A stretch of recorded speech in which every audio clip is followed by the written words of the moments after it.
The Marvel Cinematic Universe is probably the movie franchise that has spawned the largest number of fan theories. However, most of those theories seem to relate to the Avengers movies or the more cosmic side of the MCU, or at the very least what might happen in future movie installments in the franchise. Very few of them relate to movies as far back as Phase 1, and even less relate specifically to 2008's somewhat forgotten Incredible Hulk. However, there's a very interesting theory that the Edward Norton-led movie actually laid the foundations for a certain mutant to enter the MCU, none other than Wolverine. In this video, we'll be looking into that theory in some detail.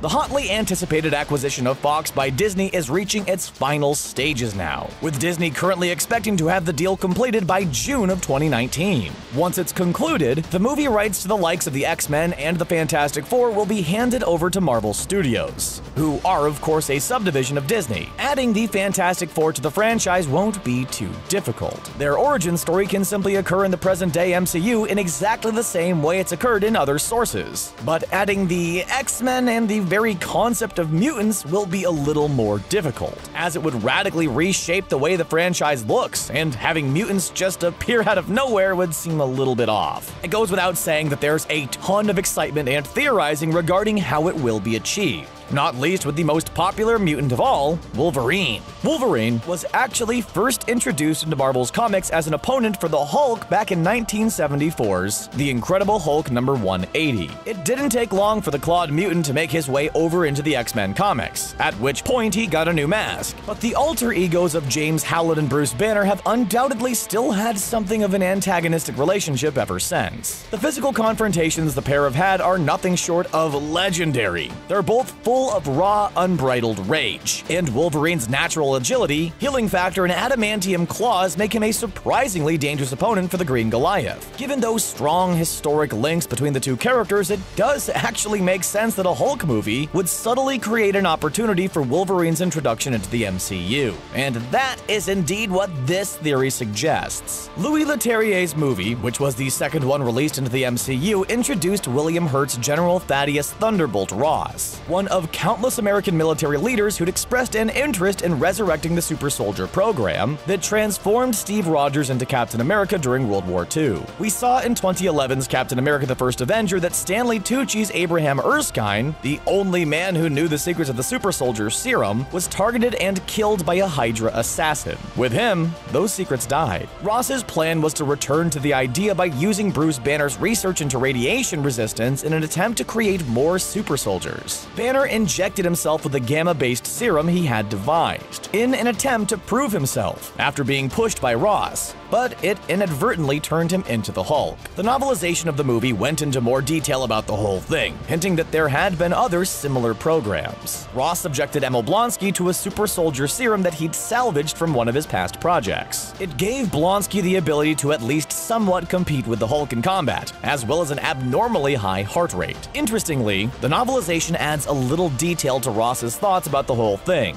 with the following line of storytelling being very important. If Blonsky's body began to show the other properties associated with that machine-like heartbeat, then Ross knew that Blonsky would do far more than walk again. Ross was familiar with test subjects who had displayed a superhuman regenerative healing factor, which adds credence to this theory, and would explain why he didn't look overly surprised when Blonsky healed completely after it appeared as though the Hulk had killed him. And that brings us neatly to Wolverine, who, as any true Marvel fan will know, was the subject of a top-secret super soldier program. That's how his skeleton ended up being coated with adamantium. Yeah, that had nothing to do with his innate mutant abilities. But what casual movie fans might not realize is that Marvel's comics have connected the infamous Weapon X program that gave Wolverine his powers with the super soldier experiments that gave Captain America his. In the 2000s, Grant Morrison, the Scottish comic book writer, revealed that the X in Weapon X had nothing to do with Professor Xavier or the X-Men, and that it was actually the Roman numeral for 10.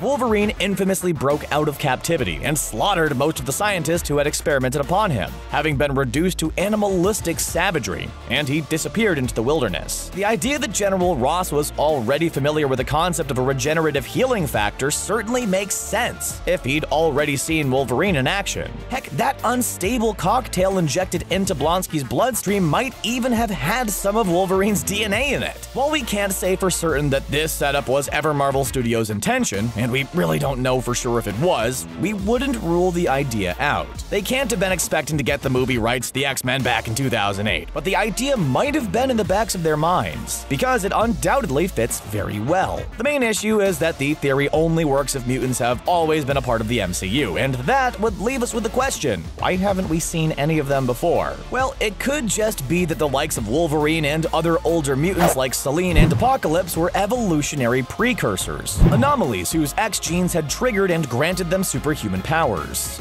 But they were so rare that they either went unnoticed by the record books or simply became creatures of myth and legend. It could be that it's only in the modern era that humanity reached an evolutionary tipping point, when X genes were triggered en masse, perhaps due to higher background levels of radiation in the Earth's atmosphere as a result of atomic weapons testing, just like the late, great Stan Lee imagined. That would be an easy and convenient way to introduce them to the MCU. Well, what do you think of this theory? Did the Incredible Hulk lay the foundations for Wolverine's introduction to the MCU? Let us know your thoughts in the comment section below, and don't forget to like, share, and subscribe to Screen Rant for more great videos just like this one. See you later, bub!